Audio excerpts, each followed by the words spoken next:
વિશ્વ યુવા દિવસે હવે હું વિનંતી કરીશ આપણા ડૉક્ટર ડીબી ચાની સાહેબને કે આજના દિવસેથી બધા વિદ્યાર્થીઓને સંબોધન કરે.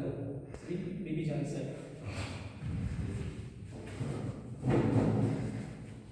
સરકારી ઇજનેરી કોલેજ દાહોદ ખાતે આજના યુવા દિન 2025 કાર્યક્રમ નિમિત્તે ઉપસ્થિત રહેલા સૌ વિદ્યાર્થીઓ, સિનિયર પ્રાધ્યાપકશ્રીઓ, ખાતાના વડાશ્રી, સંસ્થાના આચાર્યશ્રી તેમજ આમંત્રિત વક્તાશ્રીઓ અને અન્ય સ્ટાફગણ મિત્રોનું આજના યુવા દિને 12 જાન્યુઆરી 2025ના રોજ આપ સર્વેનું સ્વાગત છે.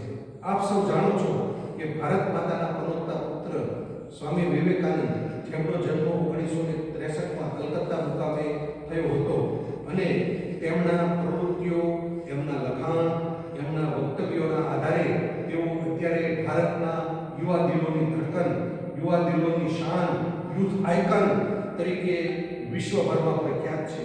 તેમણે 1893માં શિકાગો ખાતે ભારતીય સંસ્કૃતિનું કરાવેલું દર્શન સમગ્ર વિશ્વ માટે એક પ્રેરણા સ્ત્રોત બની રહ્યું.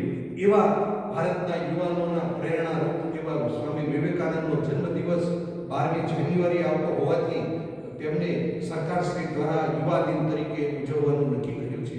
સ્વામી વિવેકાનંદે પોતાના જીવનમાં અનેકવિધ પુસ્તકો લખ્યા છે, જેમાં યુવાનોને પ્રોત્સાહિત થાય એવી અવનવી વાતો અને પ્રેરણાનું માર્ગદર્શન આપ્યા છે.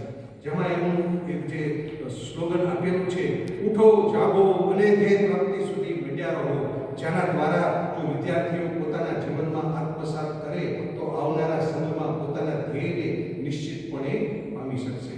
આપ સૌ આજ અહીંયા યુવા દિન નિમિત્તે ભેગા થયા અને વધારાના કાર્યક્રમ માટે નરેન્દ્ર મોદી સાહેબ દિલ્હી ખાતેથી આજે યુવાનોને સંબોધિત કરવાના છે.